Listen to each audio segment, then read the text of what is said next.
नमस्कार दोस्तों, आप सभी का स्वागत है हमारे चैनल पर। आज हम आपको लेकर चल रहे हैं एक बहुत ही पवित्र और खूबसूरत यात्रा पर, वैष्णो देवी मंदिर की यात्रा, जहां यह आस्था, प्रकृति और परिवार तीनों का अनोखा संगम देखने को मिलेगा। यह वीडियो अंत तक जरूर देखें। जय माता दी। सबसे पहले हम अपना स्टेशन पर अपनी ट्रेन का इंतज़ार कर रहे थे। हमारी ट्रेन आ गई, हम ट्रेन में बैठ चुके हैं और कुछ पहुंच चुके हैं श्री माता वैष्णो देवी कटरा। और ये हम ट्रेन से उतर रहे हैं। आप देख सकते हैं हम लोग कितने खुश हैं माँ के दरबार में आके। बहुत ही अच्छा अनुभव होता है यहाँ पे आके। मैं आपको शब्दों में बयान नहीं कर सकती हूँ कि आपको कितना अच्छा लगेगा। उसके लिए आपको खुद ही एक बार आना पड़ेगा श्री माता वैष्णो देवी। तो अब हम चलते हैं, कटरा से बाहर निकलते हैं स्टेशन से और चलते हैं अपनी यात्रा पर। तो हम यात्रा के लिए निकल चुके हैं। देख सकते हैं यहाँ भक्तों की कितनी रौनक है। यह यात्रा साल के 24 महीने चलती है और 24 घंटे चलती है। ऐसा नहीं है कि यात्रा कभी बंद होती है। हाँ, कभी भीड़ अनियंत्रित हो जाए तो यात्रा कुछ देर के लिए रोक दी जाती है, पर बंद नहीं होती है। तो चलिए अब हम चलते हैं अपनी यात्रा रजिस्ट्रेशन काउंटर पर, अपनी पर्ची चेक करवाते हैं और यात्रा के लिए आगे बढ़ते हैं।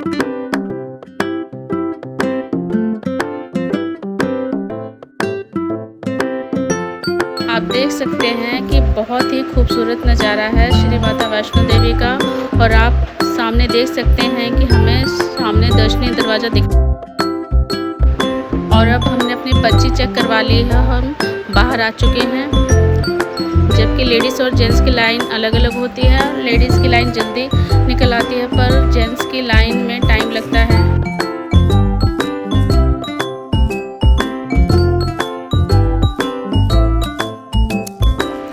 वैष्णो देवी की यात्रा में आगे बढ़ते हुए आप देख सकते हैं यहाँ भक्तों का कितनी रौनक है। चारों तरफ जय माता की जयकारे गूंज रहे हैं। तो सबसे पहला पड़ाव आता है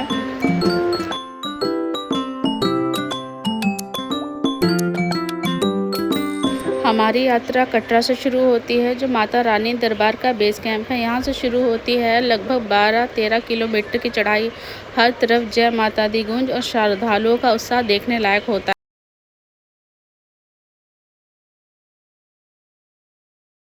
उसके बाद आता है दूसरा पड़ाव, सबसे बड़ा पड़ाव है बाणगंगा। मान्यता है कि यहाँ माता रानी ने यहाँ अपने बाण से गंगा जल निकाला था और हमने यहाँ थोड़ा देर विश्राम किया और आगे की यात्रा के लिए निकल गए।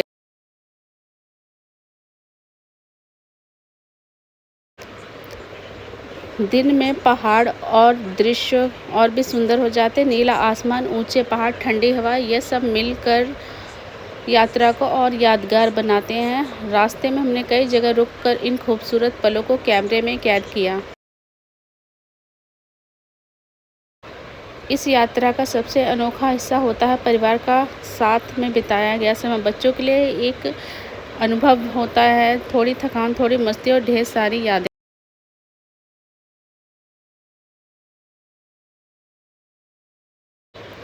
रास्ते में कई जगह बैठने और आराम करने की सुविधा मिलती है। छोटे बाजार भी होते हैं जहां से आप प्रसाद, छड़ी और खाने पीने का सामान मिल जाता है।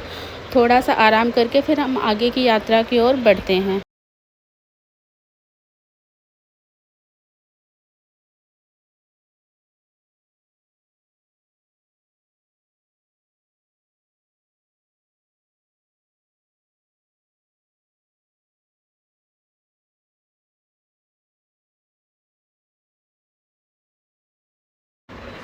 इस यात्रा को लगभग सभी यात्री पैदल ही पूरी करते हैं, पर जो पैदल नहीं चल सकते हैं उनके लिए घोड़े, खच्चर, पालकी की सुविधा भी उपलब्ध है।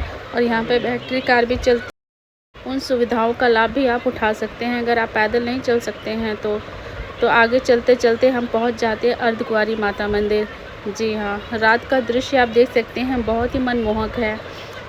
चारों तरफ जय माता दी और बहुत ही शांति है यहाँ पे, बहुत ही सुकून है।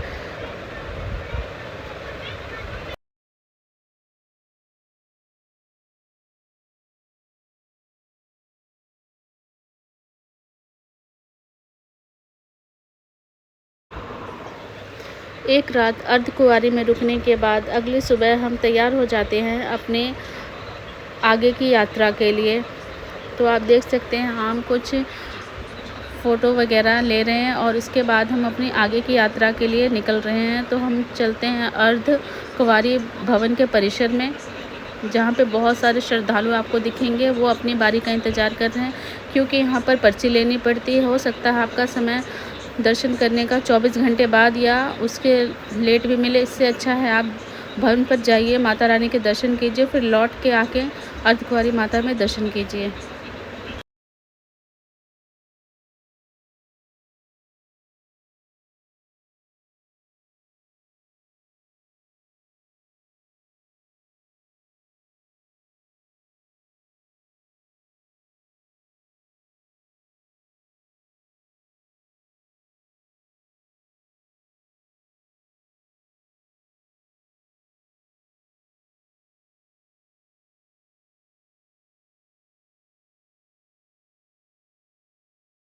तो हम निकल चुके हैं अपनी आगे की यात्रा के लिए। जी हाँ, हम हेमाकोटि मार्ग से होते हुए श्री माता वैष्णो देवी भवन के लिए निकल चुके हैं। ये भवन का रास्ता बहुत ही अच्छा है। यहाँ पर घोड़े खच्चर नहीं आते हैं, इसलिए ये पैदल यात्रियों के लिए बहुत ही अच्छा रास्ता माना गया है। काफ़ी साफ़ सुथरा रास्ता है और यहाँ पर चलना बहुत ही आसान है। अगर आपको हृदय की कोई प्रॉब्लम है तो कृपया करके आप सीढ़ियों का प्रयोग ना करें। यहाँ साफ-साफ लिखा हुआ है।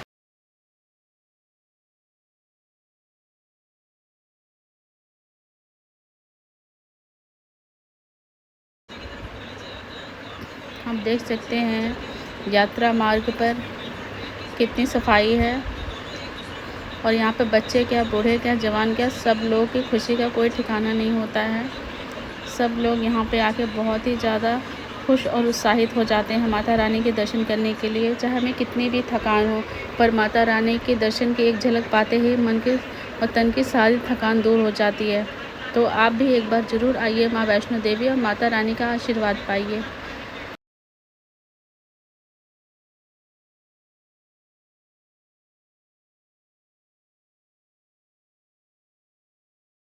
जैसे-जैसे हम ऊपर आते हैं, थोड़ी-थोड़ी सी हल्की-हल्की ठंड हो जाती है। अगर आप नॉर्मल गर्मी के समय में आ रहे हैं तो लगभग आप नॉर्मल कपड़े ही लेके आइए। भवन पर सुबह-शाम की ठंड होती है। अगर आप सर्दियों के मौसम में आ रहे हैं तो आपको यहाँ काफ़ी ठंड मिलने वाली है और आप गर्म कपड़े ज़रूर लेके आइए।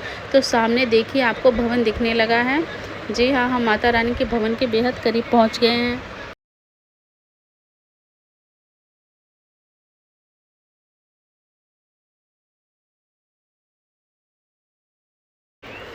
पहाड़ों का ये खूबसूरत नज़ारा हमारा मन मोह लेता है।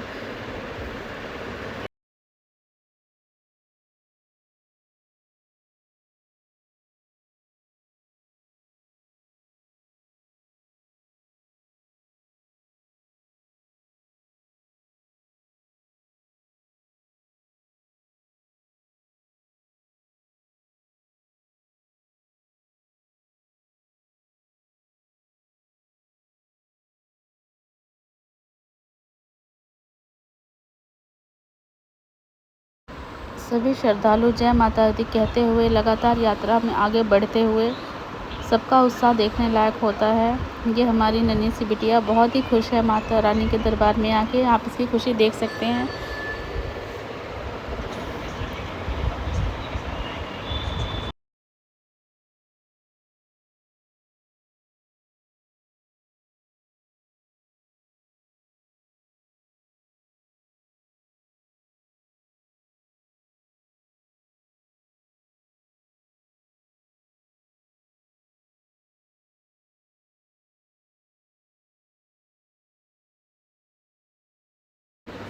तो अब हमें जिसका इंतज़ार था हम पहुंच गए हैं श्री माता वैष्णो देवी भवन पर। आप देखिए सामने भवन है, दर्शन कीजिए आप भी।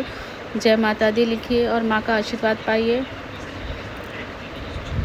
ये है रात का नज़ारा। जी हाँ, शाम हो रही है तो भवन बहुत ही ज़्यादा खूबसूरत लगता है रात में। और माता के भवन में दर्शन करने के बाद हमें भैरव बाबा के भी दर्शन ज़रूर करने होते हैं, क्योंकि उनके दर्शन के बिना हमारी यात्रा अधूरी मानी जाती है। तो हम माँ के भवन पे चलते हैं और माँ के दर्शन करते हैं। उसके बाद भैरव बाबा भी चलेंगे और आपको दर्शन कराएंगे भैरव बाबा जी के।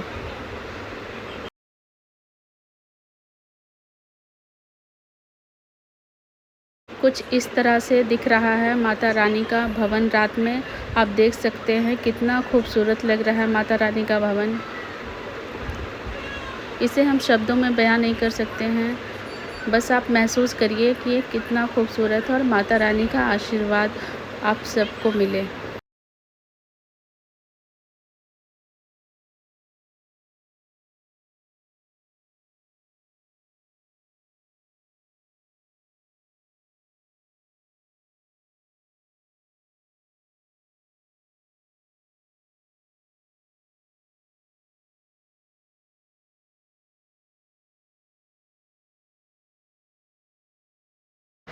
हमें भवन पे पहुंचते हुए रात हो गई है, तो हम रात में भवन पे ही रुकने का सोच रहे हैं। तो उसके लिए भवन पे आपको धर्मशाला मिल जाएगी, दुर्गा भवन, और एक और धर्मशाला है तो आपको मिल जाएगा मनोकामना भवन के सामने ही है। आप देख सकते हैं कितना खूबसूरत लग रहा है माता रानी का दरबार। तो हम माता रानी का दर्शन कर लिए हैं और हम निकल रहे हैं अपनी आगे की यात्रा के लिए। अब चलते हैं हम नेक्स्ट मॉर्निंग भैरव बाबा जी के दर्शन करने। तो भैरव बाबा की चढ़ाई बहुत ही खड़ी है, यहाँ जब पर चढ़ना बहुत ही मुश्किल होता है, पर माता रानी के आशीर्वाद से हम यह चढ़ाई भी बहुत अच्छे तरीके से पूरी कर लेते हैं। और माता रानी के दर्शन के बाद हम भैरव बाबा जी के दर्शन करने पहुँच जाते हैं। आप देख सकते हैं भैरव बाबा जी के दर्शन के लिए जाते हुए।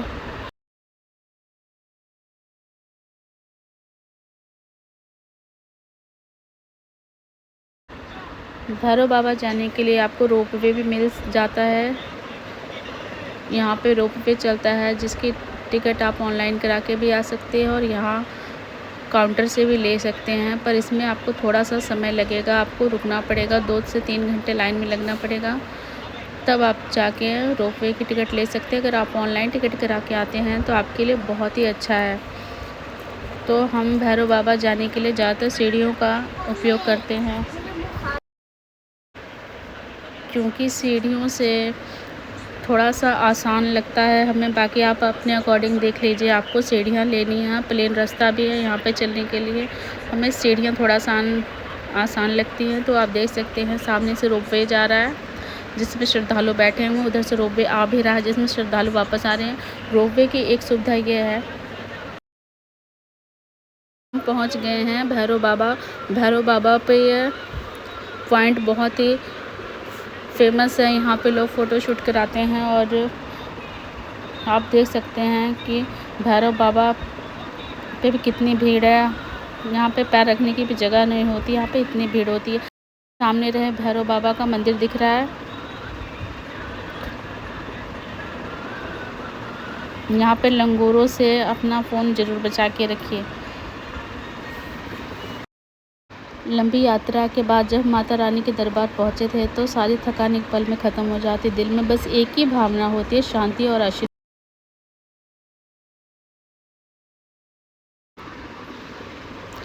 दोस्तों, ये यात्रा हमारे जीवन का सबसे ख़ास अनुभव में से एक रही है। अगर आपको ये वीडियो पसंद आया हो तो लाइक, शेयर और चैनल को सब्सक्राइब ज़रूर करें और कमेंट में लिखें जय माता दी।